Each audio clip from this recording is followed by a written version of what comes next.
The number one source of friction in your engine is not what you think. Piston rings rubbing against the cylinder walls generate more friction than any other part of the engine. More friction and temperature means more wear and less horsepower. Fortunately, the team at Total Seal knows how to reduce friction and wear through innovative piston ring design. If it takes a piston, Total Seal can build a better ring.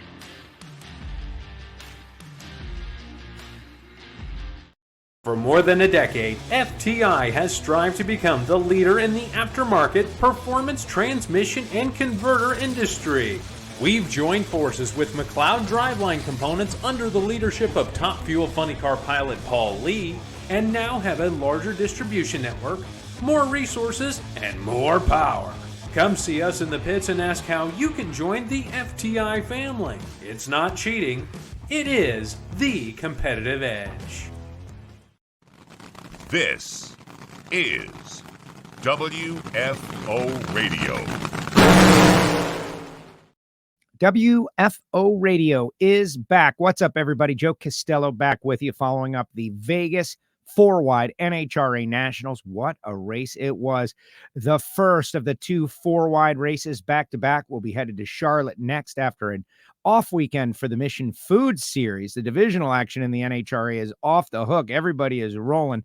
Reinhart is out there still at the Strip in Vegas. We're going to connect with him moments from now. I know NHRA Southeastern Division is in action. All kinds of stuff going on this coming weekend. But we have got to talk about the incredible funny car final. Bob Tasca, triple hole shot. We're going to get into that.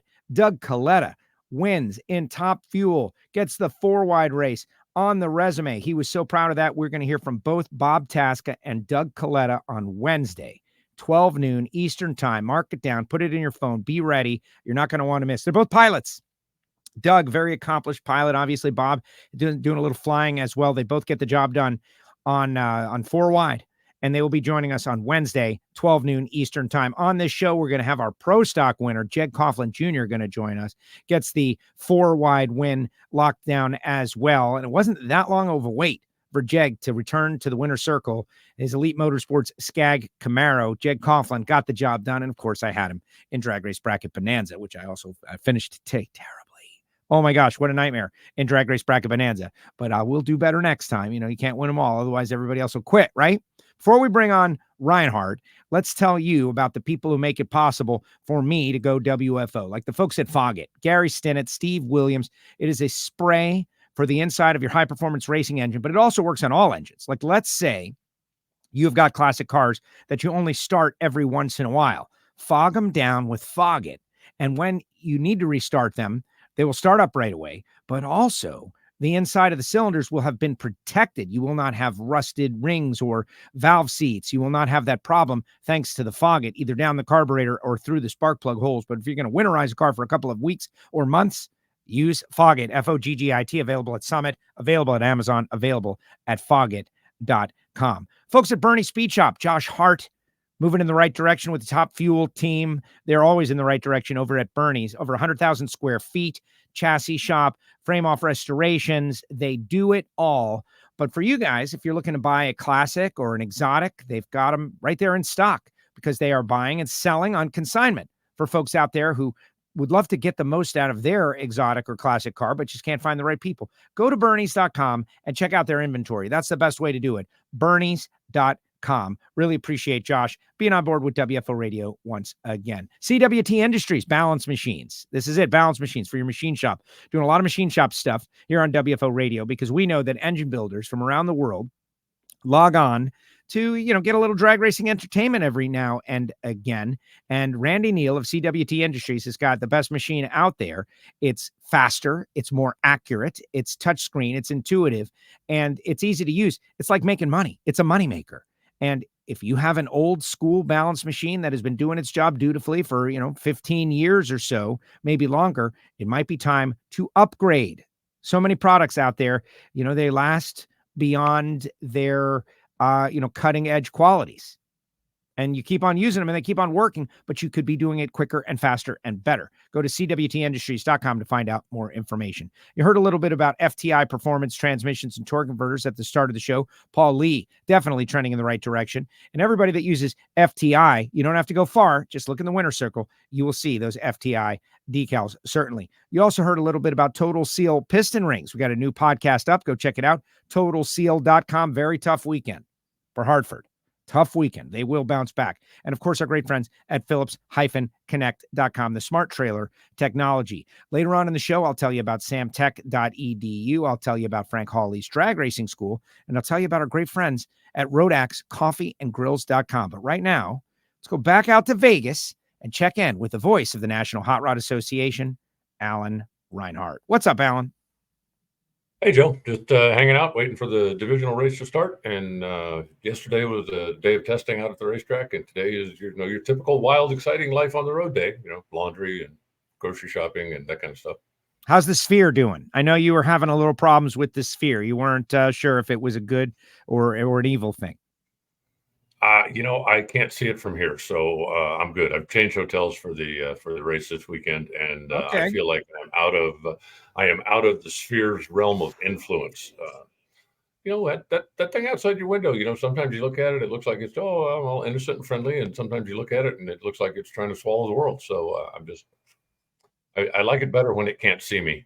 It can see you. And that's exactly the point. I have for 2 years in a row now requested a Sphere side room and just spend a little time looking at it, right? Thinking about it. It is a very amazing. I did go in there in October. It was very cool. Great place to watch a movie I saw, but I'm sure the concerts are amazing. But I get your point. It is kind of demonic. Well, yeah. And it's actually, I think it's from an engineering standpoint, it's fascinating. The things it can do and the quality of the video and the things that they do with it, I think are just amazing. But it is, it's supposed to attract attention, and it does. So I guess, mission accomplished there. I want to see some Top Fuel dragsters racing across that thing at some point in the future. I don't know if it's ever going to happen. It's possible. I'm sure it's very expensive to advertise on there. Like Google is one of the advertisers that have got like a 30-second spot on the Sphere. Nonetheless, very entertaining. Vegas always entertains. And NHRA Drag Racing did a great job of entertaining as well. Amazing race. Great crowd. Yes. I don't know what to say. Like, what would have had to have happened to have made that better? Spent a little time waxing nostalgic in the media center with a couple of the veteran PR folks about, wow, remember the spring races when they were too wide? You'd have maybe 10,000 people, maybe less. And now you've got a packed house that's jamming and people are coming to see 4 wide, and it has been a raging success. We've got to, give credit for making that very expensive decision to add those 2 lanes. Well, the 4 wide has done exactly what it was designed to do, and that is to increase the spectacle and get people to come out and give us a chance, give us a look, because a number of people that, 2 wide drag racing probably never would have sparked their interest. They see the 4 wide on TV or they hear about it, and it's one of those, I need to go see that, even if it is, some people think it's a little bit of a freak show, but if it gets people in the gates. And I think you could tell by the grandstands and the crowd that was in there this weekend that it does get people in the gates. Now we've got a chance to sell them on drag racing, because so many people that I've known for years, people that I talk to on a regular, oh yeah, I used to go to the drag races, back in the 90s or back in the, they're still doing that, huh? And trying to convince them to come back and see how much it's changed can be difficult. Because in their mind, it's like, okay, yeah, I saw it, years ago and it was okay. But, but they haven't seen the show that we put on today. But a 4 wide event will get some of those people to go, you know what? That's something I haven't seen before. I need to go check it out. And then once they do, and they see the performance of the cars and the professionalism of the teams and how much the sport has grown and changed, now we've got a chance to turn them into a regular fan again. And that's what 4 wide was designed to do. And that's what it is doing. I don't think that, I don't think you can argue with that. There are plenty of people that don't like it. I get it. I'm not telling anybody that you have to love it, but it has done what it was designed to do. It has gotten the attention of casual fans or people that are not fans to come out and give drag racing a look. And that gives us a chance to sell them on our sport and get them back to back to events on a more regular basis. Yes, and that penultimate race in October is always near capacity and amazing because championships are on the line. You got the SEMA show, everybody coming in for the SEMA show, and also Halloween weekend. So it's a big party in Vegas. Jason Logan and I were talking about this one is carving out its own special place because I don't want to say Vegas is empty. Vegas is never empty, but it's not the SEMA show coming to town, right? It's kind of a different environment. And just a blast, just like so much fun. You go have a good meal or two. You stay in the amenities of your choice, right? If you want to go to the moon, you stay at the Wynn. If you want to stay somewhere, modest and regular, you hang out at the wherever you want. I don't want to say anything, right? wherever you want. You have plenty of options. I mean, there's literally a Motel 6 across the street. So if you want to come in, you don't want to have any of the Vegas pomp and circumstance and any of that kind of stuff, and you're on a budget, you want to stay close to the hotel, there's literally a Motel 6 across the street. Or you can go, as high end as you want to go. I dared Matt DeYoung to, put you on for the Jets when we were in Phoenix. And so I paid that off last night. We went to the top of the world, and that's, if you want to go have moderately expensive meal and a great experience, you can do that. If you just want to go to Applebee's or to Chili's, you can do that too. Vegas got a little bit of everything. But no, I agree with you. The four wide has kind of its own personality now. And the race that we had yesterday, if there was anybody that was there yesterday that didn't think that was cool, then it's not going to be better next time. It's really not. It was such a great, Sunday, you know what I mean? But it was just, the competition was great. There were not a lot of delays, not a lot of breaks in the action, not a lot of stoppage on the racetrack. And it was just like bang, bang, bang, bang until we got down to the finals and crowned champions. It was a tremendous event. And I think that the fans that were there got their money's worth. Jeg Coughlin going to be joining us moments from now. We'll talk about the Pro Stock final, but I just wanted to play. I got the video highlight of the funny car final because Galvin and I are on the starting line and we're marveling at what a great race it was. The triple hole shot, the big four, the four winningest, best running cars of the last 2 years or longer, because it was the big three that became the big four when Tasca started to run so well. And then Tasca goes out there, has a great reaction time, wins on a triple hole shot, the first one that I've seen in funny car, and amazing. Galvin's like, that could be one of the greatest single runs ever. Like, we'd have to really game it out. Like, we'd have to think about it. Talk to Phil Burgess. He's like, well, the run is the first thing everybody thinks about when you think of the greatest run ever. And just the fact that there can be a conversation about the greatest runs ever. And this one maybe be in it because it was four wide and one on a triple hole shot against the best of the best in the category. Let's watch Brian and Tony call this final round and then talk about it. What a final round. They charge to the finish line stripe. And the win light is on for Bob Tasca. 391.5 on a hole shot. Heats a triple hole shot for the first time in funny car history. 391 beat a 389, beat a 390, and beat a 3904. In one of the best drag races we've seen in recent memory, 9,000 of a second triple hole shot win for Bob Tasca. Did you take off the speed limit and the ET limit on those guys? I took the rev limiter off Aaron Brooks and Todd Okahara. All weekend long, this race car's been wanting to run. We just wanted to find that consistency to go up and down the racetrack. This last run, we knew we had to step up. I knew I had to step up. You're racing against the best in the world over here. That's a big-time matchup. Katz, Hagen, Prock, Tasca. We got the trophy, baby. Partying in Vegas tonight. Yes! Yes, yes! So he was obviously very happy, but really, what an intense race. The best of the best of the best. And he wins on a triple hole shot. Well, the other side of that nobody has talked about, and I don't even know how many people noticed other than maybe me, Hagen finished fourth with low ET of the event on a triple hole shot. And a 60 light. It's like, it wasn't bad. No, low ET of the entire event, and he finished fourth on a triple hole shot. There was less than 1,000th of a second that separated Caps and Prock, and it was just an incredible race. Bob rolled her in a couple of hundreds, no doubt, but that's all part of the game, especially when you get into the finals. Do what you got to do and turn on the light. We've had 4 different funny car winners now in 4 races, and I hope that trend continues because it sure is fun to watch from where I'm sitting. Okay, so the old argument about like poking it in there, right? Like, should you poke it in there? Oh, it's not maybe you should. It doesn't change anything. Is that victory for Tasca? I mean, Cap's probably rolled it in there as well. Hagan doesn't really do that, but the final round, who knows? And Austin Prock says that, after the final, I didn't fully see the interview, but it was relayed to me that he did not roll it in there. But is this like support for that argument? Tasca definitely rolled it in, shortened the track, got the stripe. I mean, he rolled it in a couple of inches. He wasn't, staged with the headers, as they say. But in the final round, I don't know why you wouldn't. Why wouldn't you? Right? There's no lane choice in a winner's circle. If you can get yourself a 3-inch advantage, why wouldn't you? And if other drivers aren't going to do it, then okay, that's completely up to them. But if I'm the one sitting in the seat, I'm doing it. I think that I'm taking every advantage I can get. I understand in qualifying what you got to do. I understand if you're racing for lane choice during the day, what you got to do.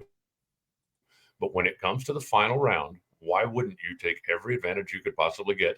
Did that decide the race? No, absolutely not. But why wouldn't you take every advantage you can if you can? And if you're Bob, like Tommy Johnson used to say, there's a term for people that deep stage all the time, and that term is owner. Right. You can do it. And oh, by the way, that is true in this case for Bob. So cool to see how, first of all, it gets on the board, right? Like gets on the board in the season. And now the season is taking shape. The 4-wide mini season. We're going to Charlotte. We'll talk a little bit about that, continuing. I love the back-to-back 4-wides. It keeps your attention and gets it over with all at the same time, right? Like now, we'll be able to move forward to 2-wide traditional drag racing. But this is so interesting. I wanted to highlight some of the other things though, right? Like how about Jeff Deal finally gets that 3-second run? We don't normally go to someone after they've just not advanced, but I had to talk to Tony after that to highlight the moment because Jeff has been working so hard to accomplish that. He has. We saw the same thing with Terry Haddock earlier in the year, a guy that's been close, a guy that is, doesn't have a huge budget, doesn't have a huge inventory of parts, and doesn't get to run the car, 25 times a year to go out there and chase it. So accomplishing a milestone is accomplishing a milestone. I was very happy for him and Lisa and the entire team down there.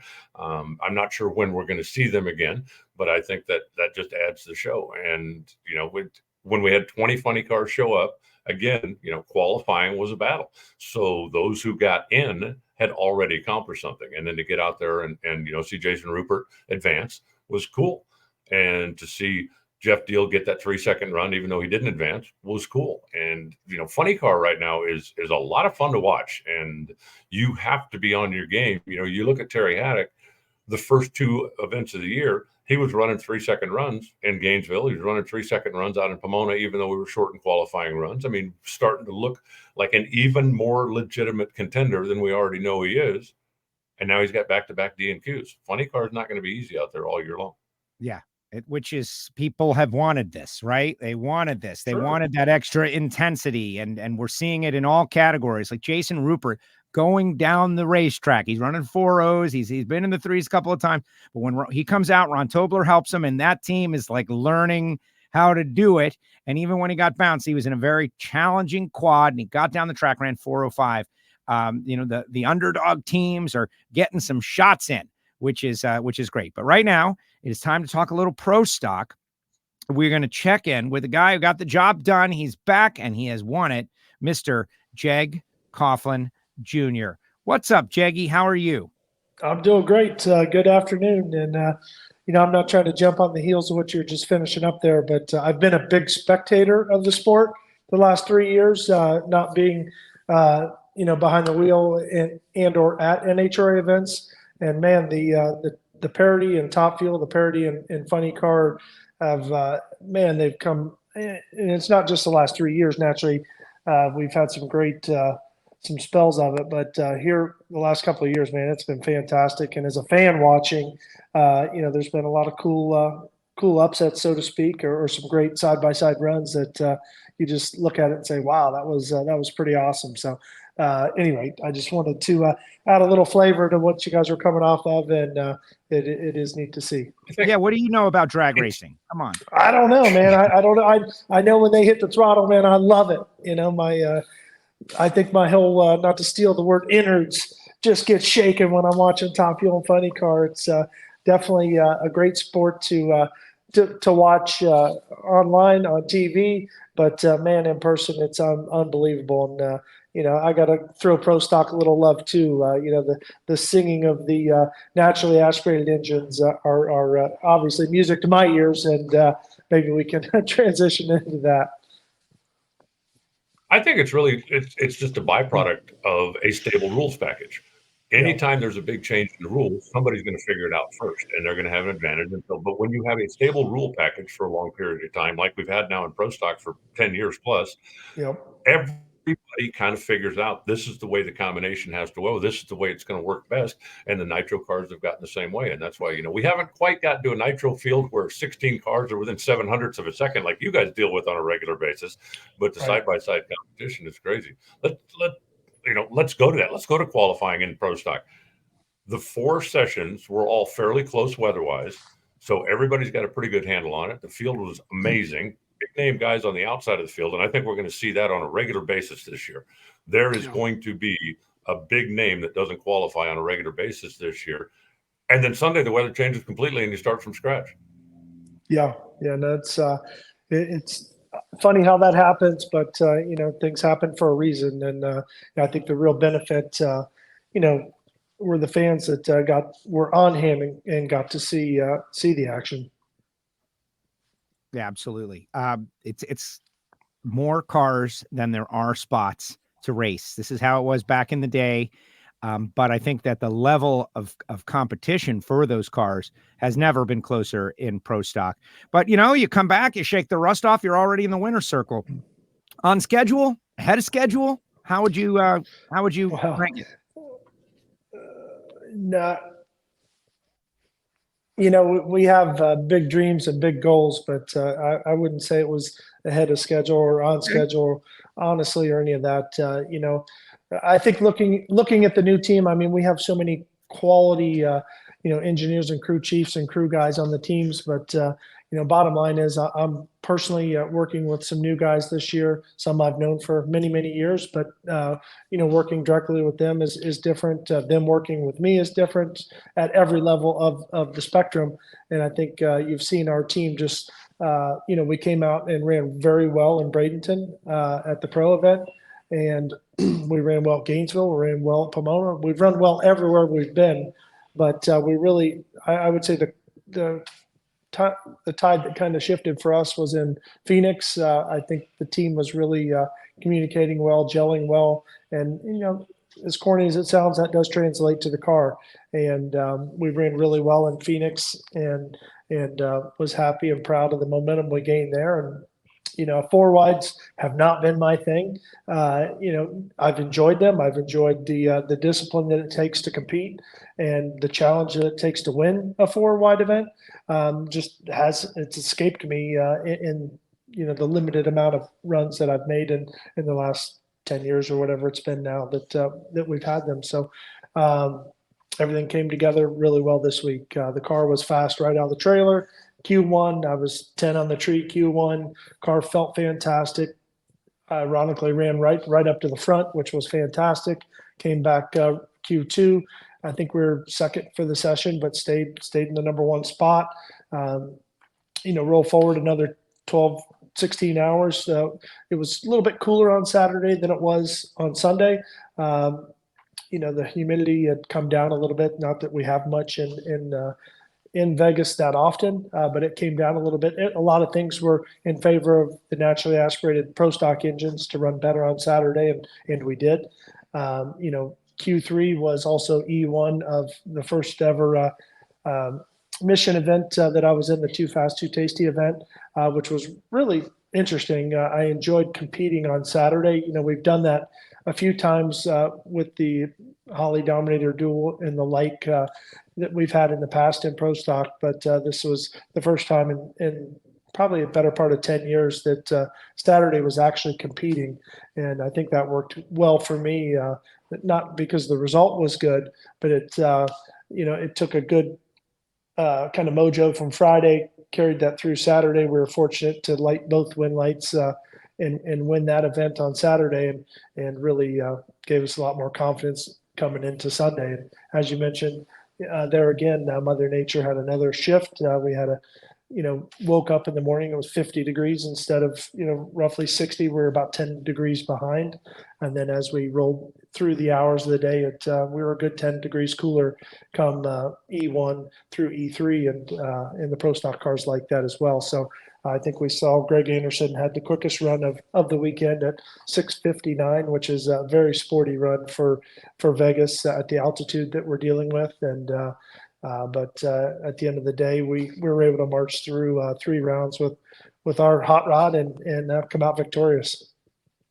Yeah, and just looking at the casual reaction fans. times, just want to say, Alan, because you mentioned reaction times, 14, 007, and 13, his 3 competition reaction times. So that is pretty stout. Go ahead. Jag, for a casual fan, can you just explain the mindset? You were talking about going into Saturday in the Too Fast, Too Tasty challenge, because I talk to people and they're, somebody that doesn't compete. Like, well, you're always just trying to go as quick and fast as you can. What difference does it make? I mean, it doesn't matter. There's no difference at all. But there really is a different mindset when you're going into race mode, especially when there's cash and points on the line. Yes. As much as you want to not have that in your mindset, a lot of times, in qualifying on Fridays and Saturdays, yes, we're trying to be competitive. Yes, we're trying to get the best reaction time we can have. We're trying to just build this momentum going into game days for Sunday. But the difference is between kind of qualifying and race day is qualifying. You're trying to get seated well in the top 16 into the field, and a fraction of an inch in your. Well, let me start over. Any disparity in your routine from the time you start the car to the time you do the burnout, to the time you back up, the amount of time you sit there, the amount of time you sit there pre-stage, the amount of time you sit there staged, et cetera, all add up to just, minuscules of thousandths of a second of what could be lack of opportunity. And I think in qualifying, we're much more coherent in trying to stage 100% perfectly shallow, without a shadow of a doubt. A lot of times you even see the stage bulb flicker once or twice as we're staging, because we really just want to be as shallow as possible, get as much elapsed time out of the car as we can for the qualifying effort.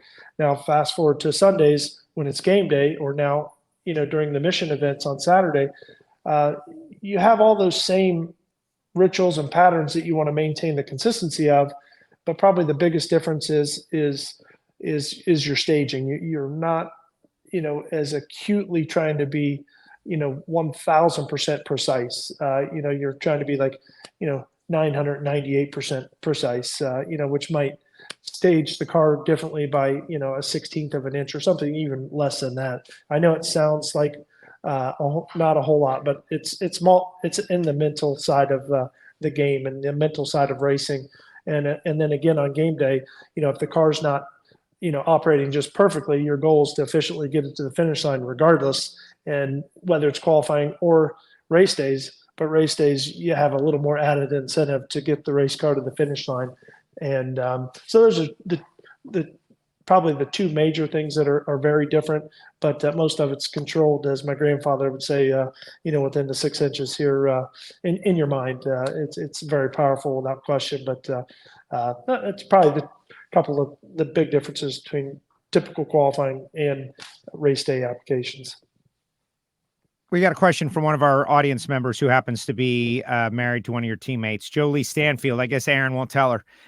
That's fine. Is it any different holding the clutch racing 4 wide than 2 wide? Like, how about that? The whole, you just mentioned this routine, but 4 wide mixes it up, and you were able to go out there and score this victory. But what about as a driver? It's very similar. Just the staging procedure itself. We still have auto start, which is when in this case, all 4 cars are pre-staged. That allows, after the first car goes into the staged event, then the other 3 cars in this case have 7 seconds to stage. So that format is still very similar to the 2 wide format. We just have 3 other cars to have to kind of keep a mental and a visual eye on where they are. And you also have this human counter going in your head as to, okay, the first car's staged, obviously I know it's not me. That's one, that's two. Now I'm staged. That's four, that's five. Because again, in pro stock, if for some reason one of the four cars does not get staged within that 7-second range, the tree's going to fire whether you're ready or not. And, you have that mental clock counting in your head so that if ideally you're staged and or going to be staged by that 7 seconds, but also if someone isn't, you're going to the rev limiter regardless of all four cars being staged at that time or not.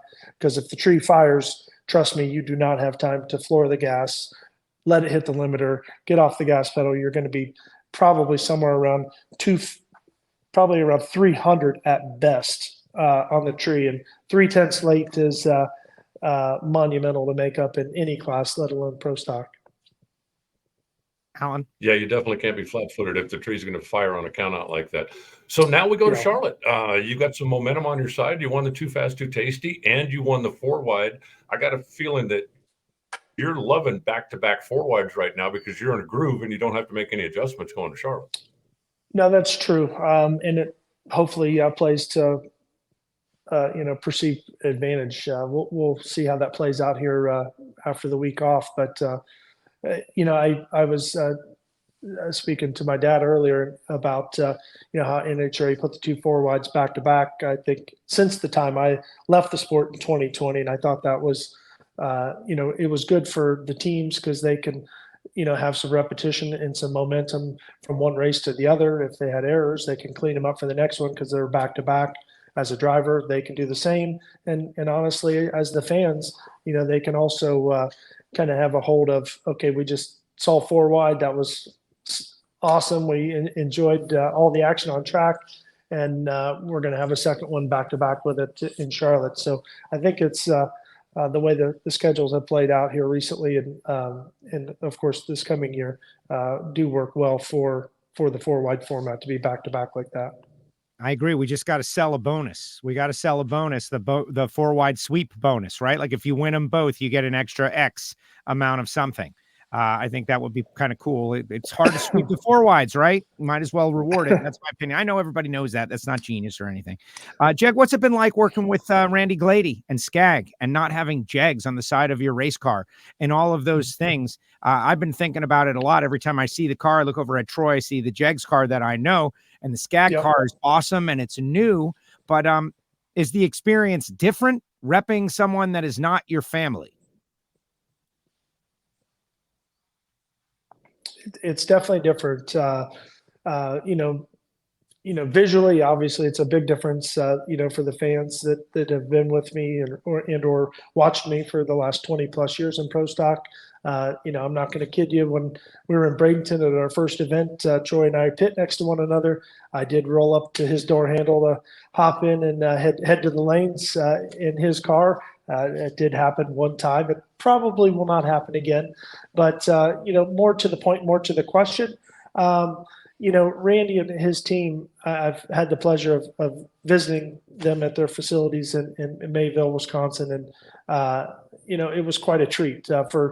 We don't have enough time to go into all the reasons. But one of the takeaways from that was, this is almost $1.5 billion company, and it felt like a family business. And that's something I know well because I've been in one my entire life. So how is it to work with Randy? It's been fantastic. He couldn't be more supportive from, a team sponsor standpoint, and more excited to see us do well, more encouraging to see us pick things up.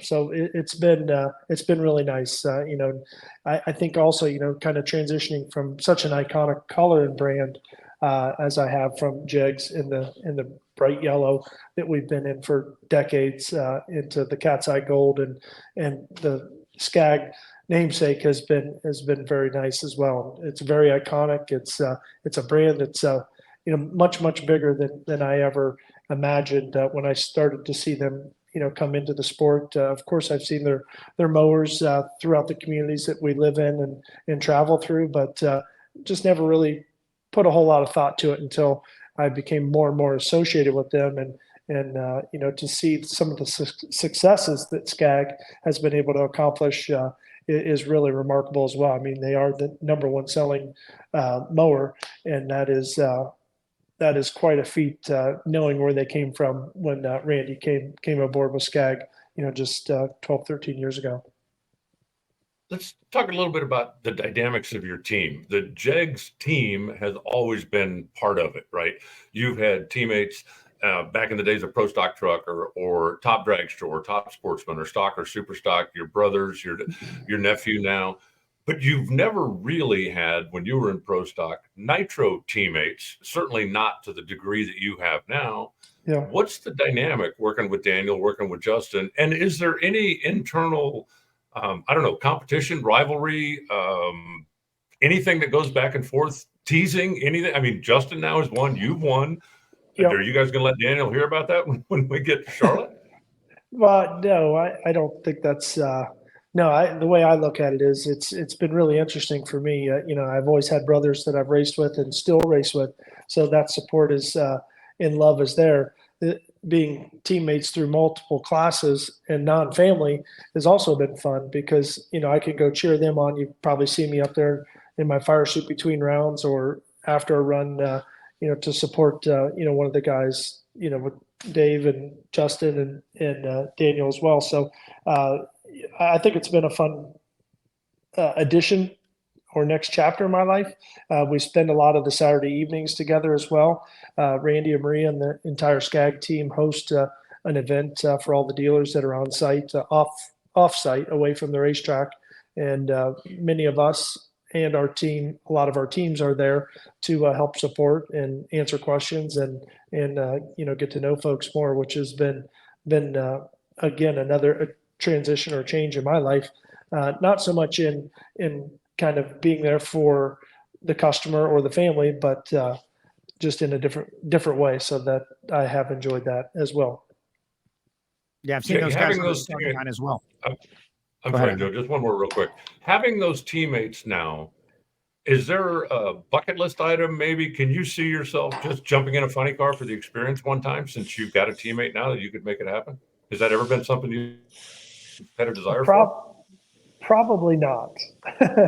I've been flattered with several opportunities since my career started professionally in the late 90s to as recent, maybe about 10 years ago to, not only come make a lap in one, but possibly be hired to come in and drive one. And I've, as flattering as it is, the last car that I worked on, my dad drove was a Top Fuel dragster. So I love nitro. It's in the blood. But, Pro Stock's where my heart is. I really enjoy it. I enjoy the factory hot rods from Detroit. I enjoy the driving. I enjoy the mechanical side of it, the engineering side of it. And I appreciate what Top Fuel and Funny Car does. But, I think I'll just stay on the sidelines and enjoy what they do. Would I take a lap in one? God, I don't know. I know I'd love it, so I'd like to say no. I probably shouldn't. At 53 years of age, I know our sport really doesn't discriminate age-wise, but there was probably a better time in my life that maybe that would fit better. But I don't know. I don't have that problem right now. Nobody's said, "Hey, bring your lid and we'll give you everything else, and let's see how you do in one of these things." I would probably decline, but I would consider a Top Fuel car, but probably not. That's very long-winded. Sorry. Well, listen, we're friends. I think in the future you should just say yes, and then if it doesn't materialize, then you don't have to. But I think you should say yes, just for the coolness factor, right? Like, I know I'd love it. There's no question about it. I have a lot of respect I know a lot of the teams. I know a lot of the tuners. I've watched them in my lifetime. I've looked up to a lot of them, drivers as well. So I know it would be an absolute experience, probably similar to like riding with the Thunderbirds, what an experience that was. So I'm sure this would be somewhat similar, other than I wouldn't be riding along unless I'm with Foley or Larry Dixon. Yeah. and I'm probably not a very good passenger, so that's not going to happen. I would drive one before I'd ride in one. Yeah, good, smart call, I right there. So on your team, though, like, Team Elite is so vast, and there's so many staff and support folks. But the final calls on your car, who makes those calls? Is it Mark for everybody? I know Robert's in on it. Like, how does that structure work with regards to your car? Yeah, I think the crew chiefs work kind of in a together forum, if you will. We've got Mark Ingersoll, we've got Tim Freeman, we've got Chase Freeman, not related. Pulling a little Alan Reinhart there, not related. And then we've got Kyle Bates also that's kind of learning in that aspect as well. So, the Tim Freeman is over top of my car and Troy Jr.'s. Mark Ingersoll is over the 2 JHG cars as well. So, how does the final calls come down? I'm not with them 100% of the time, but, Tim is a very experienced crew chief, and he and Mark sit less than a shoulder width apart in our crew chief lounge. So I think the two of them bounce things off one another. And but I'd say Tim has been the one over top of things. No, excellent. No, love Tim. Tim's great character. Love him. Get him talking. But I thank you for that. Reinhart, final question for the natural. Well, I'm just curious. You brought up the fact that the crew chiefs work so closely together, certainly in qualifying, and I think sharing of information is great. But when you get to the final round, whether it's 2 wide or whether it's 4 wide, and you have Erica, you have Jerry Don, at that point, does Tim go, okay, guys, you do your deal. I'm here to try to win the race with my car? No, they still talk things through. I think if one of the guys has a direction they want to go, it's talked about, and if they're strongly about it, they can probably go ahead and do it. But the likelihood of straying too far from where we are is very slim.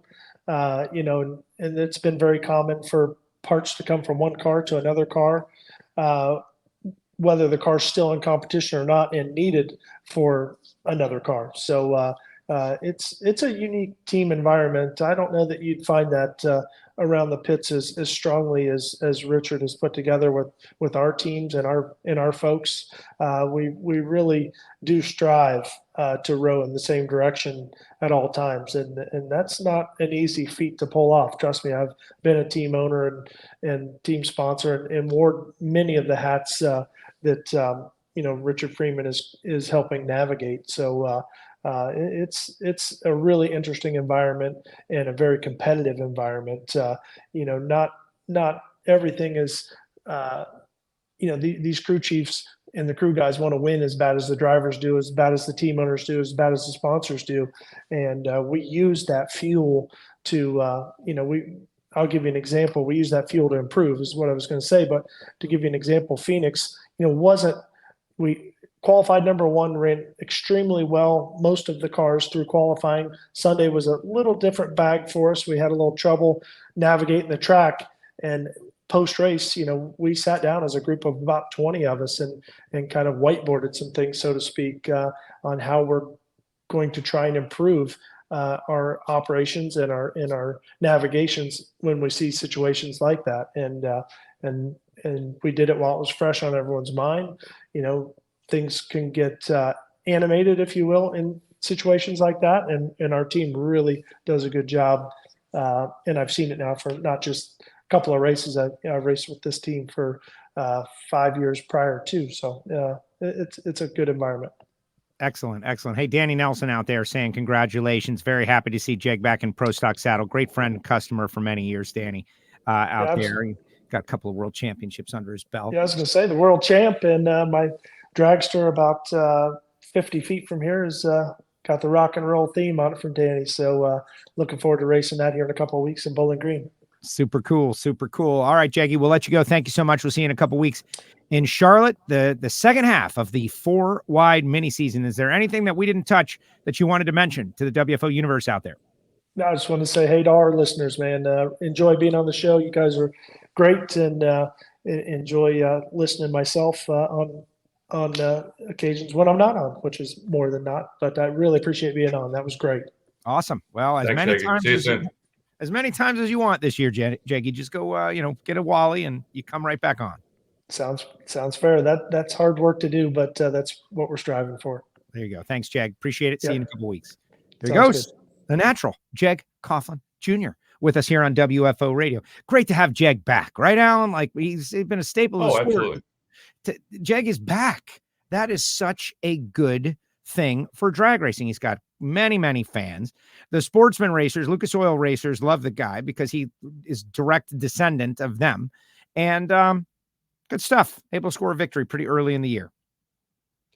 Well, the more talent we can get into any class, the more fun it is for the fans, the more fun it is for us calling the action and trying to predict what's going to happen. And, having an opportunity to get a guy with his level of experience, his level of success, his level of skill to come back on a full-time basis, it's great for everybody with the possible exception of the people that are racing against him. And I don't think even any of them are throwing rocks at him. No, definitely not. And just looking at the pro stock ladder, I just want to, dig a little deeper. Like Jerry Don Tucker comes in as a rookie last year, number one qualifier, right? Like he's going through a process. Everybody told us this guy is a wheelman. He knows how to do it. He's just not done NHRA pro stock, but he's going to adapt. And I think that is very clear that he is adapting and doing well.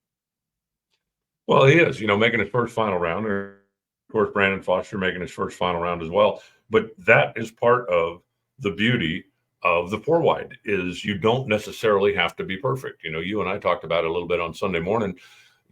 When you look at the way the quads are matched up, that gives opportunities for a guy like Jason Rupert, right? I mean, I love Jason and the program he's putting together. As you mentioned, Tobler over there helping him and stuff. They're getting stronger. They're getting more consistent. But if he goes one-on-one against John Force or against Cruz, or he probably gets outrun. But when you've got the three guys that are more worried about everybody else out there, and John and Cruz both will go over center, don't get down the racetrack because they know that they've got to outrun not just you, but the others, that can leave the door open for some of those round wins and some of those opportunities to advance. That's the beauty of 4-wide. And then you got another shot at it, right? I mean, give me another chance. Give me another chance. And as we've seen with drag racing over the years, one run, anything can happen, right? The old classic, if we race 10 times, you might win 9. But this one, I might be able to get away with. Exactly. No, it's great stuff. The DNQ bug is going to bite everybody, or maybe not everybody, but like it's up to them to avoid it because it's out there. You got to avoid it. And this week it got Hartford.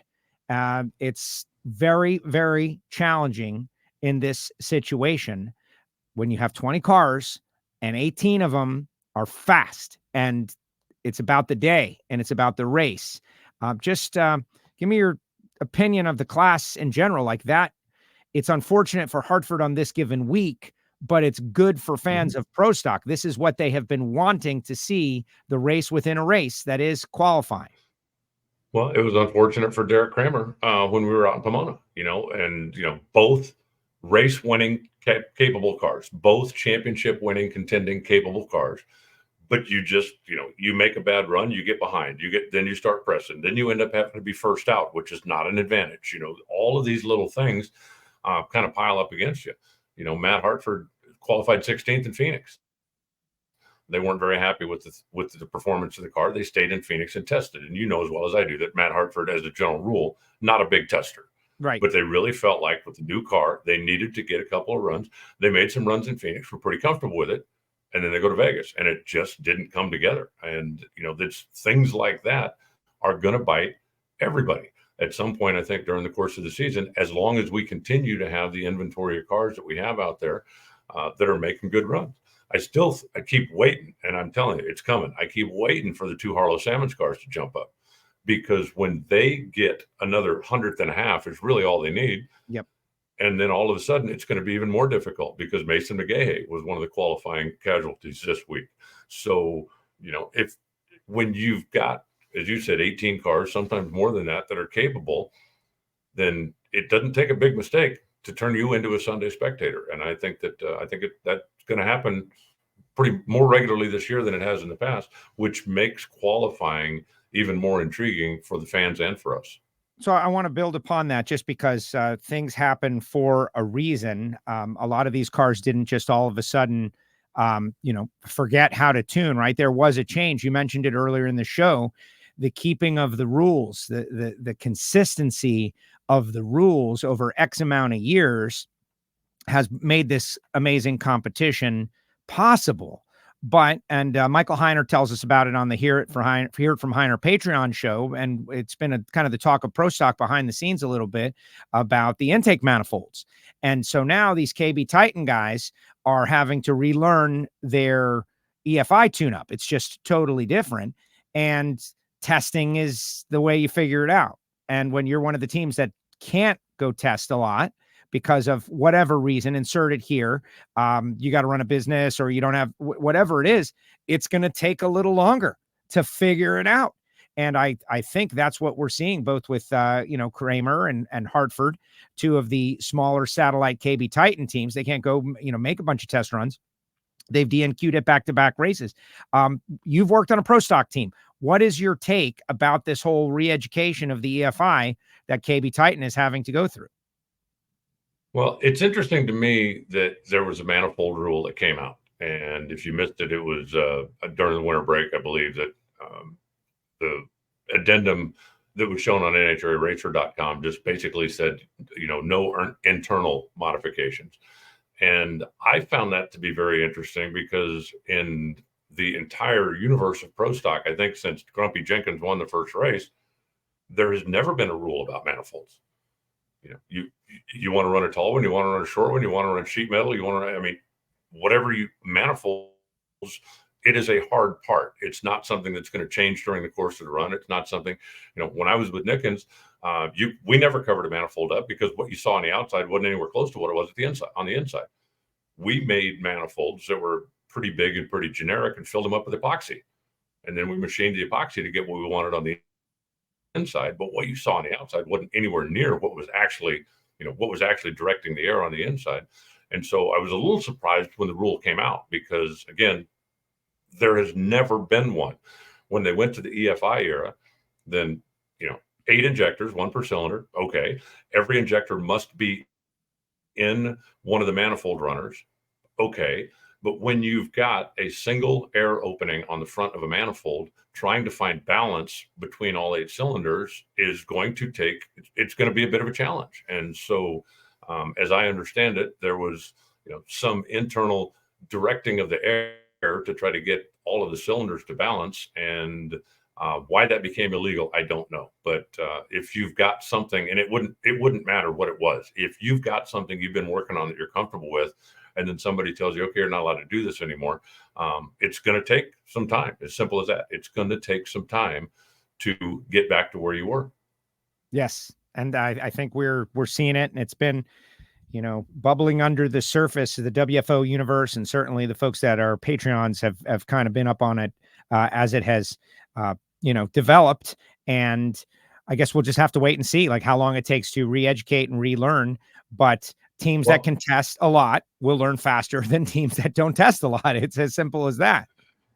Yeah. Well, I think, you look back at the beginning of the EFI era, the KB guys figured it out first. There's no doubt about it. You look at the first year that we were running the 10,500 RPM rev limit, the fuel injection, the KB guys dominated.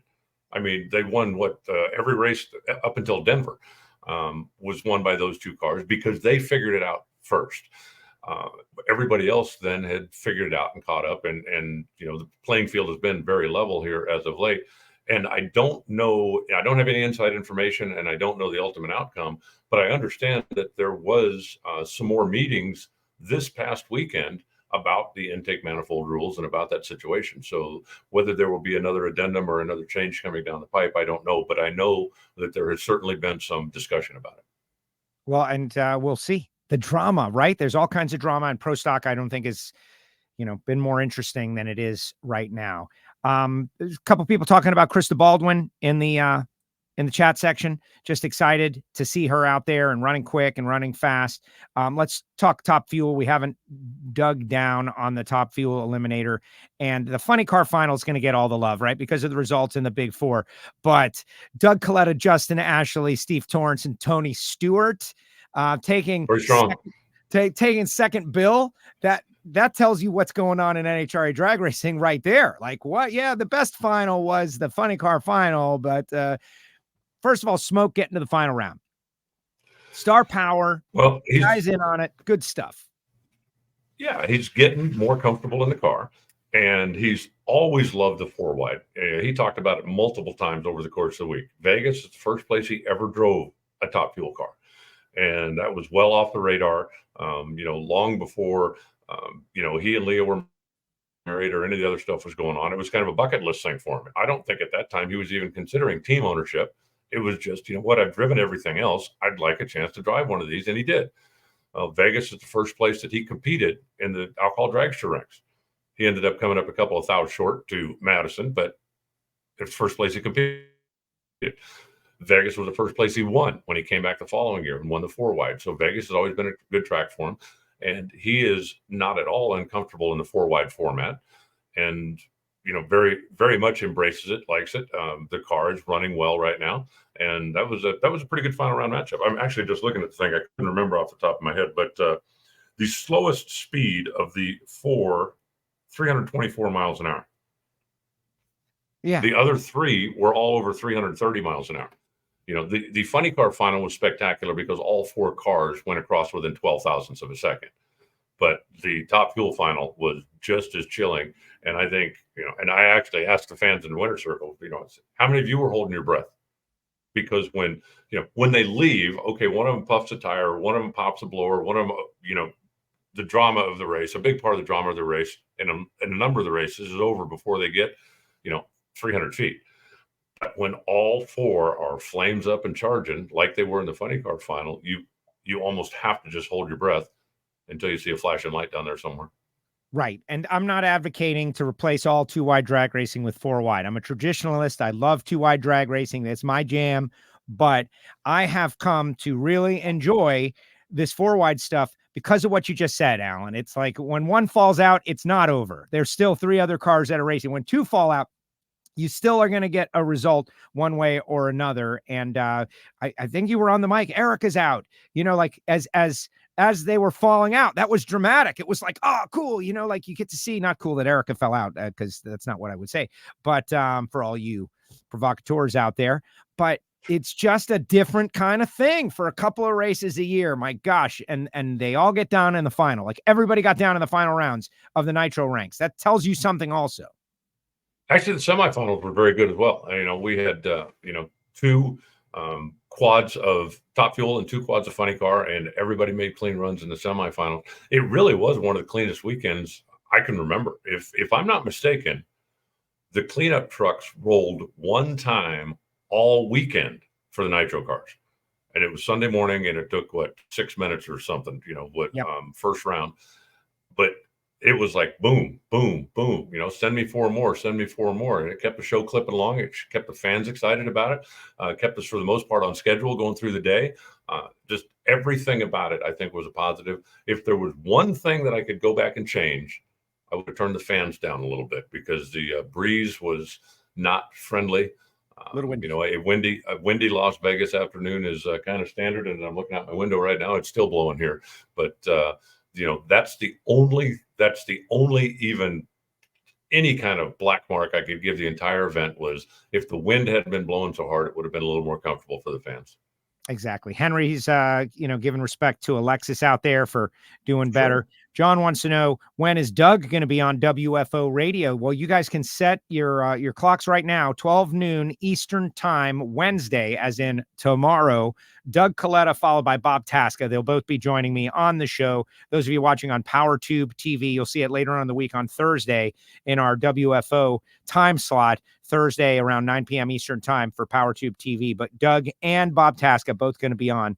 Very exciting. Latoya wants to know why they have 4-wide races back to back. I think it's a great thing that they have them back to back, but the methodology of having it back to back, Jeg mentioned it. Is there anything deeper than Houston went away and Houston used to be between them and Houston went away, and so then they became back-to-back? No, I don't think so. I think that, during this part of the year, we pretty much have to stay in the southern part of the country, below the old Mason-Dixon line, because it's still a little chilly up north to go racing. So that limits the amount of available racetracks we have. And I think it just makes sense. The teams kind of get in the groove. It's a little bit of a different groove when you're racing four wide. So instead of, okay, everybody adjust, we're going to do this.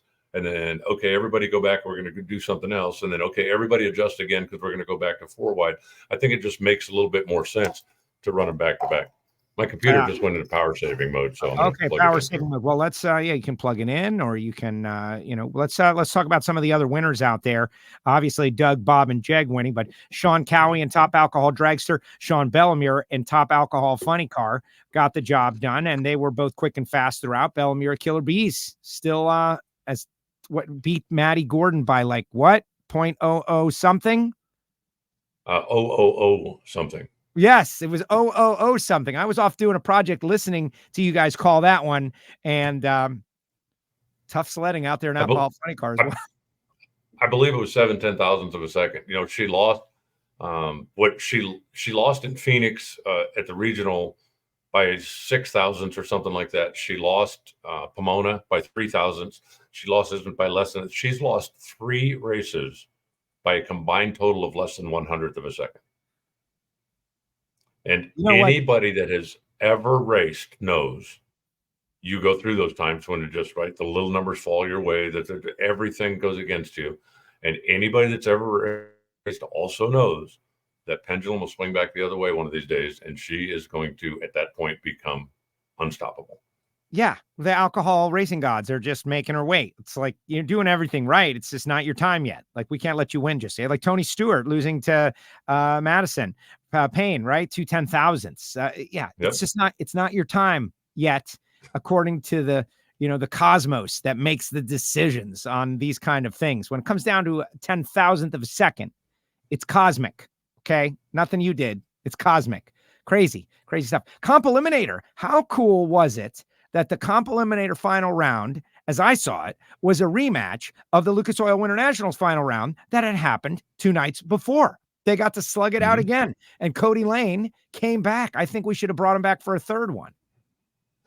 I think both of them would have gone for that. Best 2 out of 3. Yeah, line us up one more time. And I think if you talk to Ryan Pretty, that he'd be kicking himself, because that one also came down to less than 1,000th of a second. Cody was down about a 10th plus in index through the competition index control system. For those of you who don't understand comp, the handicap starts will vary based on performance throughout the course of the weekend. And the faster you go, you'll get adjusted from time to time. And Cody had been adjusted pretty severely. And I believe Ryan Pretty went up there and relaxed a little bit, knowing he's down a 10th. I got him covered. Just make sure you don't go red. Don't make a mistake. We got this. And he came up less than 1,000th on the wrong side of it. I guarantee you he would like to have that one back. But I do think that Ryan Pretty looks an awful lot like he did the year when he won the championship a couple of years ago. Got a fast car, overall driving well. That's going to be somebody you're going to have to reckon with all season. Grant Singer wins Super Stock. Kyle Rizzoli, the champ, first time wins in stock eliminator. What, Grant Singer? Mm-hmm. Grant Singer, Always first time. Yeah. Love a first-time winner. That is tremendous. Phil Unruh in Super Comp. Mike Boehner in Super Gas. Aaron Steinke in Top Sportsman.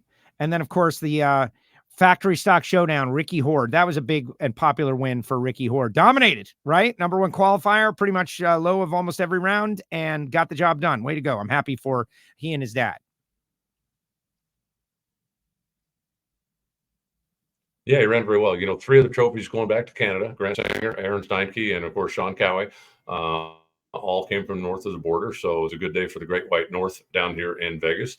And for Ricky Horde, 3rd generation driver, getting it done out there was pretty cool. And then of course Factory X, came down to the guy that I think it just kind of feels like all is right with the world, right? He was the first one that had one on track officially, making exhibition runs, doing stuff. He was one, and for Greg Stanfield to pick up that trophy, I think it just kind of felt like, you talk about cosmic. It kind of felt like that's the way it should have been, didn't it? Yes. Well, I'm a big personal fan of Greg Stanfield going all the way back to his, pro stock days. And they have really been a driving force behind the scenes of Factory X and wanting to make it cool. And as you said, bringing the car out at Norwalk last year took them days. They were working by flashlight, light, all kinds of stuff for him to get a win out there. Big deal. And Alex Laughlin being in that category on the Blackbird, right? Bringing a little nitro style star power and that social media, really good stuff. Cody Weber wins top dragster. And just want to mention the Too Fast, Too Tasty challenge with the 8 cars in the semifinal. I think works really well. Austin Prock, Jeg, get the job done in that, along with who's our Antron Brown. Antron Brown won it in Top Fuel as well. And those are your results from Vegas. And now, anyone out there who wants to see more drag racing at the Strip, where can they go, Alan?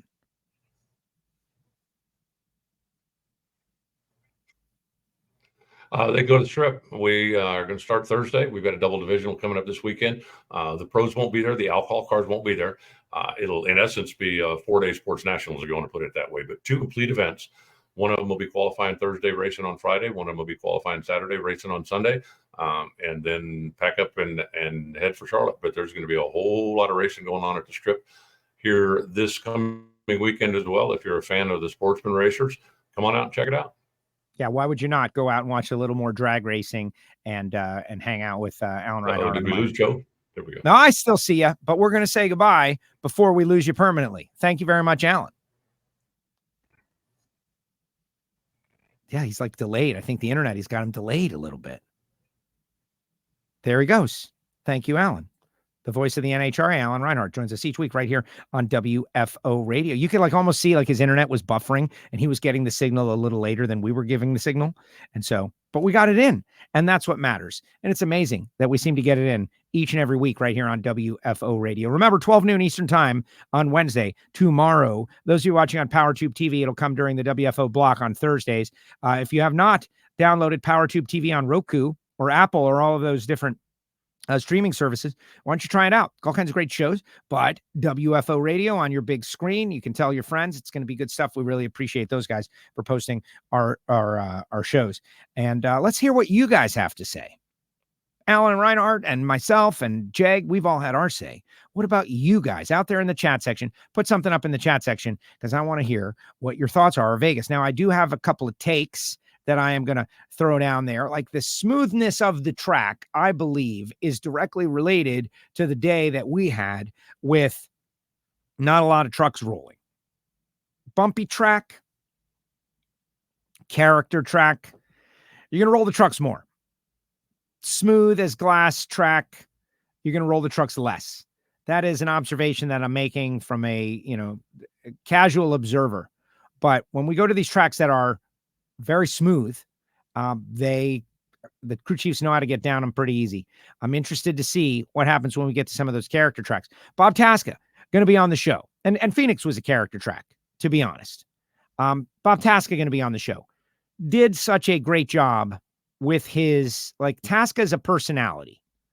There are racers, there are personalities, and then there are racer personalities. Like Bob Tasca knows that he has got to be interesting and intriguing when he's on camera. He never gives a one-word answer. He never lets something hang. He always tries to put something out there to make you think about it, something that maybe even a little provocative. I like that about Bob. And he goes out there and gets it done. They get a win with Aaron Brooks and Todd Okahara and have announced their presence in the 24 season. That's how you do it. You win races. You want credibility and you want cred amongst the media and the personality and the fandom. You want to become a star. It's easy.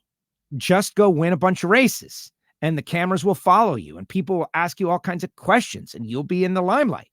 It's just so easy. All you have to do is win races. Problem is, winning races is very hard.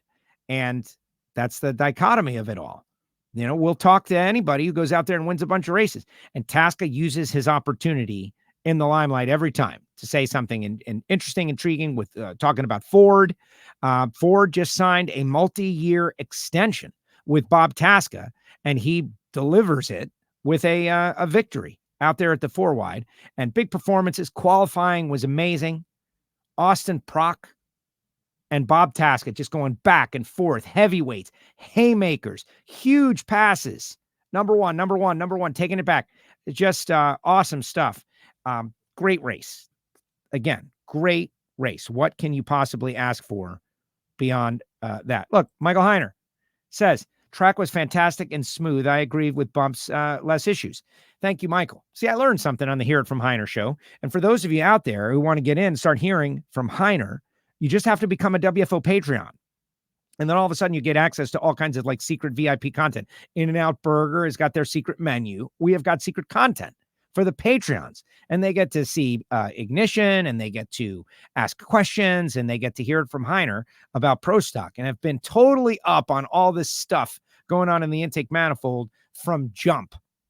Like if there's a rules change, you're going to hear it from Heiner on WFO Patreon. Before we get, and this is how you do it, you go look for this logo, patreon.com on WFO's website, or go to patreon.com/WFO radio. And if you sign up for a year, I will send you a shirt, right? You'll get a shirt in addition to your decals and all that stuff. And everybody, as I know it, is up to speed with their swag. I sent that out a couple weeks ago, and I'm feeling really great. Even someone from Canada received something. Oh my gosh, to ship north of the border. That's a tough deal.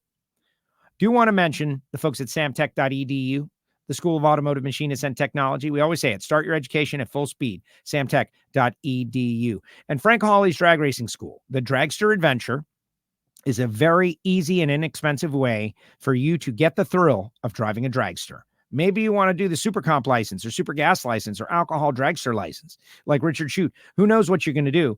But if you just want to drive a dragster for the minimum investment, they have got a really great price point. Go to frankhawley.com, find out more, spend a day with Frank Hawley. I can't think of anything better. Rodax Coffee and Grills.com, the hot sauces, the spice rubs, but it's the coffee that keeps me coming back. They've got that Stampede of Speed blend, and now they have the Eclipse Roast, which means it's dark roasted. Get it? 817-924-6821. Call Marvin Rodak.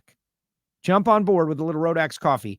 It is genuinely the best in the business. Plus our great friends at Bernie's Speed Shop and Foggit, the spray that protects the inside of your racing engine, CWTindustries.com. Go to their website, check them out, find out more. FTI Performance Transmissions and Torque Converters, Phillips-Connect.com, of course, and Total Seal Piston Rings, the leader in ring seal technology. The Hartford deal, the rules change. Right, wrong, indifferent, whatever. I think a team like Hartford's team, and even some of the other privateer teams, because remember, they're not KB Titan. They are powered by KB Titan, and they get assistance and help by KB Titan, but they are their own entity. And as is Derek Kramer, his own entity with KB Titan power. So when something changes, which nothing has really changed for the past X amount of years, it's been a pretty consistent rule book. It might take you longer to get there, but you're going to get there. When a rules change happens, the teams that can afford to test the most, and when I say afford, it goes beyond money. The teams that can afford to test the most are going to cover the most ground the most rapidly, and they're going to get to where they need to be quicker. It's just, the laws of nature. You can't, maybe you get lucky and just hit it right off the bat. I guess that's possible. But I have no doubt that Hartford and Eddie and those guys are going to get to where they need to be with the tune-up for this new intake manifold situation. But think about you go into all these different tracks and different climates and different altitudes and all of that. You have to have a specific tune-up for each and every one. How do you figure that out? Prior to the rules change, they had it all figured out from the past several seasons of going and racing. And each time we went back, they were able to get better and better, culminating with a third-place points position last year. Really good. You shake up the Etch-a-Sketch, and all of a sudden, all those tune-up numbers are not working like they did anymore. And you got to start. I don't know if the word from scratch is 100% applicable, but maybe it is. Now you're going to have to go to every venue and every weather condition and come up with something that is different and go through the process again. Now, that's racing, I guess. And that's where we are right now. And Elite, with their fleet of cars and the way they do it, have figured it out clearly. And KB Titan, Greg Anderson's car is fast. Getting them to repeat has been a bit of a challenge, but they're testing the wheels off the cars from what I understand to try to figure it out. And I'm sure some of that info and data will, filter down, but Kramer was the victim last race. Hartford's the victim this race. There's many reasons, but I think this is going to roll through the pro stock pits given the circumstances. Then again, we'll just have to wait and see how it all works out. All right, let's see what everybody's got to say out there. Your comments in the comment section. Henry, thanks, Joe. This was amazing content. Henry, please subscribe on YouTube and follow us on X, WFO Radio, so you never miss a show. And if you like the audio-only version of it for when you're on the road and you can't be watching the screen, Spotify, SoundCloud, Amazon Podcast, wherever you get your podcast. We would love for you to be checking out the show on a regular basis. That would be great. Speed Helps started in Bradenton. Absolutely. Well, started last year. Started by hiring Aaron Brooks and Todd Okahara. And they're working on, can't wait to ask Tasca about the Wilson manifold. I got a great video that we did in the winter circle. That's going to be kind of fun. We're going to have a good time with Doug Kalitta as well. Doug Kalitta excited to come on the show. But yes, early season test. Big deal. This gentleman, Henry, is asking where Zippy is, and he's Tony Schumacher's crew chief. Another car that is moving in the right direction, getting quicker, getting faster. If there's one thing that I've learned in my time with the National Hot Rod Association, being able to observe Nitro crew chiefs up close, whatever the schedule is, it's going to take a little longer than you would like it to be.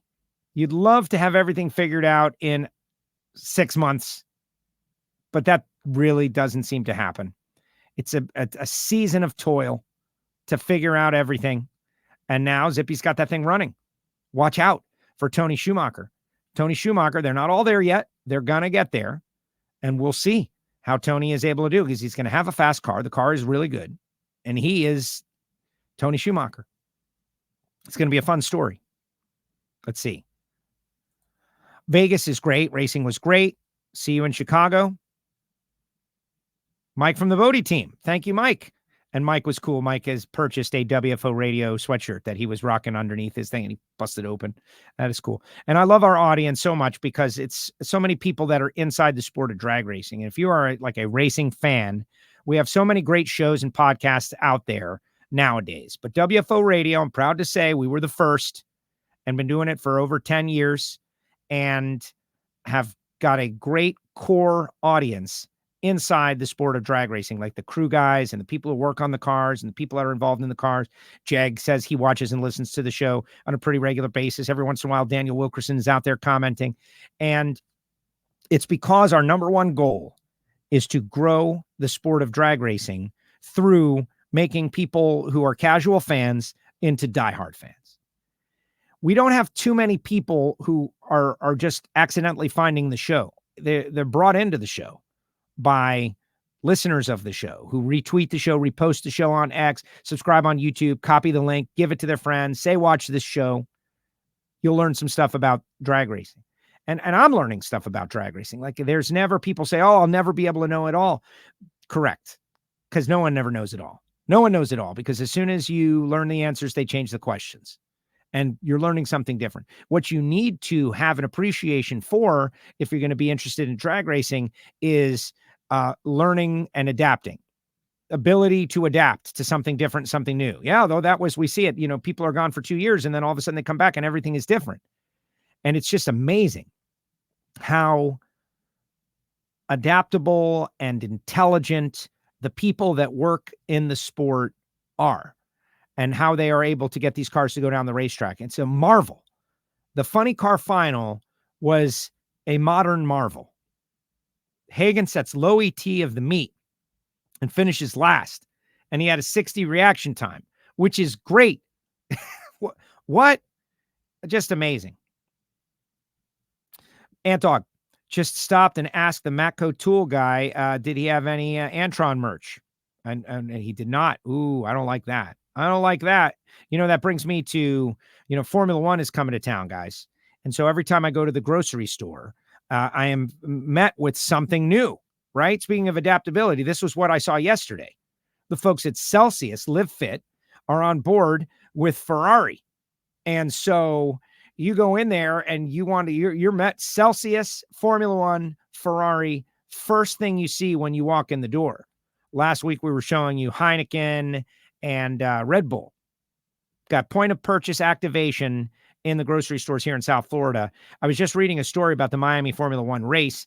It is the most lucrative event that happens at the Dolphins Stadium. Get this. You ready for a mind blower? In the 3 days of Formula One ticket sales, they generate 25% more revenue than the entire season of Miami Dolphins football. Wrap your mind around that. All the Dolphins home games revenue is 25% less than Formula One for 3 days. Wow. Kind of a mind blower, because the NFL is huge and the Dolphins are generally sold out every game. It's not like a crummy team that nobody's going to. You got to sell out if you're going to be on TV. 25% more. And the number, I think, was $185 million, something like that, ticket sales. But with Formula One, this is what we're getting. Now, Race Guitar, one of our Twitter followers out there on X, someone went into a grocery store in Vegas and saw a J.R. Todd cutout. The folks at Mission Foods are doing a good job. Angel is in the stores. J.R. Todd is in the stores. There's quite a few. You've got to have stuff like this. You got to have stuff like this. Now, I would love for the Matco guy to have some sort of Antron Brown something on his truck, right? But Matco has been with Antron for a long time. I feel like they know how to activate, right? That guy probably has met Antron. But you can never have enough. You can never have enough. One of the things that I felt like was a little disappointing, if we're going to talk about disappointment, because everybody's got to have food for their negativity. So here's a little food for your negativity. When you get off the plane in Vegas, you see all of this activation for so many different things, right? Whatever it is. Like for me, the activation that worked was Peter Luger's Steakhouse. It was like, Peter Luger's. That's right. Peter Luger's is here. I got to go to Peter Luger's and have a steak because Peter Luger's steaks are great. It reactivated my memories of having a great steak at Peter Luger's, which I did. And it was great. And it worked. There was nothing NHRA in the Vegas cacophony of activation until you got to the racetrack. When you saw the racetrack, there was a big digital sign and, Tony Stewart and the drag racing, and there it was. So if you go by the racetrack, you're going to see that there's a race. But I would love to find out how to get involved in all of that Vegas stuff, to have NHRA's logo be a part of the Vegas experience. And those are things that you got to just work on. You got to work on it. And it's not the kind of thing that you just solve it overnight. You got to be working and figuring out. Is it like, guerrilla marketing with stickers? Is it like, who knows? Have a guy out there on the corner, have him, dressed as a, the person with the feathers. Let's see.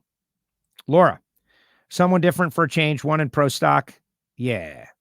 Well, you get Jeg back. Jeg won in pro stock. But hey, how about Brandon and Jerry Don?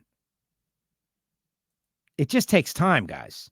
It takes time. Nobody just gets in a car and just wins immediately, unless you're Josh Hart. Then he did. He did that. The Yeti was there saying WFO. Jeff was there, says WFO. Got caught up on hidden horsepower yesterday. Keith Wilson was a great one. Would love to spend a day with him in the shop. I've spent a little time with Keith in the shop. And yes, he's a very deep thinker about airflow, internal airflow, all of that. And I highly recommend the hidden horsepower episode with Keith Wilson. And the WFO Project Pontiac heads and manifold are at Wilson, and they're almost done. That's what I hear.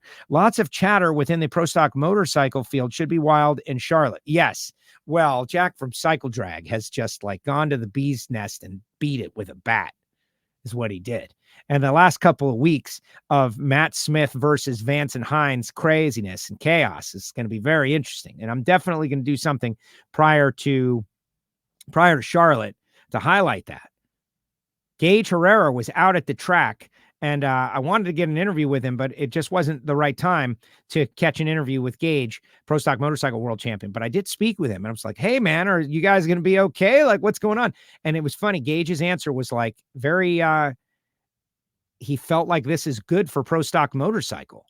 All the controversy that's going on out there and, you know, just being called out publicly by everybody.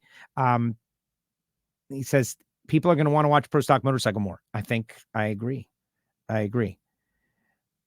NHRA needs to find a salsa sponsor for them chips that they give out. Excuse me, Yeti. Mission Foods makes a fantastic salsa, which you may not have known about, and neither did I until I got myself some. And their salsa is as good or better than any other jar-based salsa I have tasted. You know, when you're down here, you get a lot of fresh salsa everywhere. But Mission Foods has salsa. So there you go. And I want to know what you guys think. I want to give credit because I, from time to time, will borrow or steal or highlight someone else's idea. But I like to think that I give credit when credit is due. And at the top end of the racetrack, Todd Rogers from Goodyear, who is a friend, he comes over and he's like, I'm a genius. I was like, oh, why are you a genius? I just came up with the greatest idea. And he's like, what? He goes, the guy who wins the Mission Foods and is also the #1 qualifier is the Top Taco.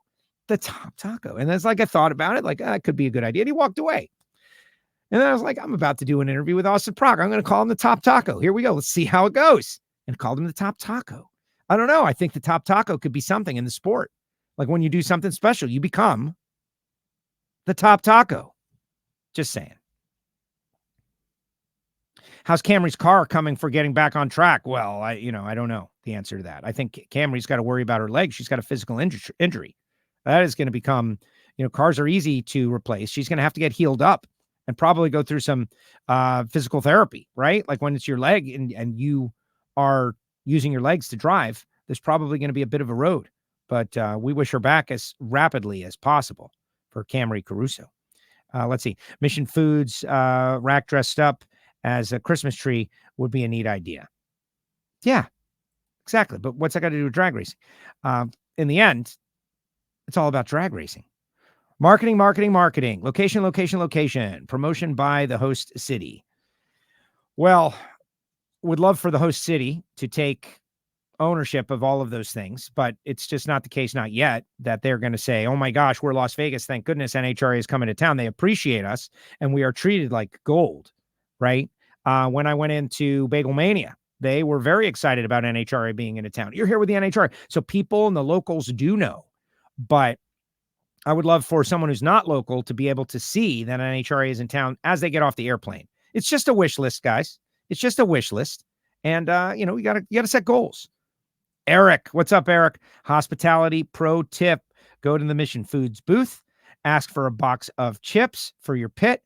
They will give you one or more. Now they need single-serve salsa dunkers. Yes, Eric. And Eric was with me at the Peter Luger Steakhouse. We had ourselves a great, wonderful meal.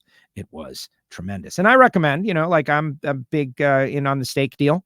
I highly recommend. There's a lot of great steakhouses in Las Vegas, but Peter Luger's of Brooklyn, one of only 4 on the earth. Go check it out. All right, tomorrow, what time is Doug Kalitta going to be joining us on the show? Wednesday, 12 noon Eastern time. Open your phone, put a reminder in right now. Set an alarm. Don't miss the show. And if you're out there on X watching right now, thank you. It's not too late to repost the show. Repost the show, guys. We're getting so many listeners from X these days. It is amazing because they're putting a little thing live now right at the top of your followers. And so our followers are able to see when we're live now, and it's working so great. We appreciate you guys on X. Try to tweet out some good stuff or X out some good stuff from time to time. Now, normally the guys from Life's a Drag would have been starting a show, but that's the whole thing. The consistency. So I don't know what to tell you, but we'll be on 12 noon Eastern time tomorrow.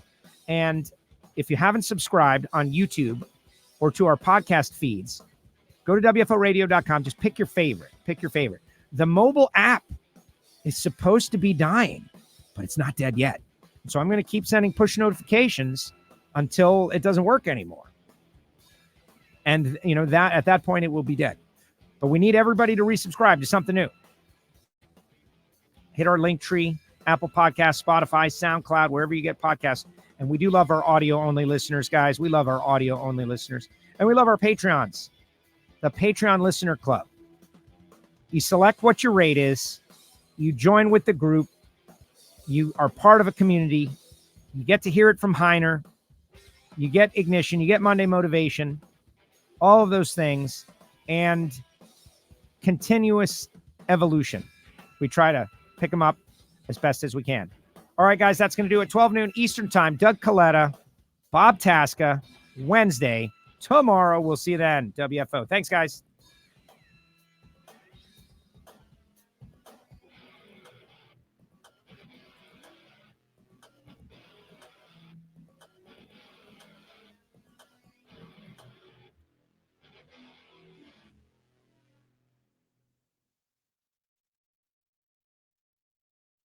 Like this show? Want more? Then head to WatchPTTV.com, the new 100% free PowerTube TV streaming network. Home of the best classic and new motorsports racing and build shows on the web.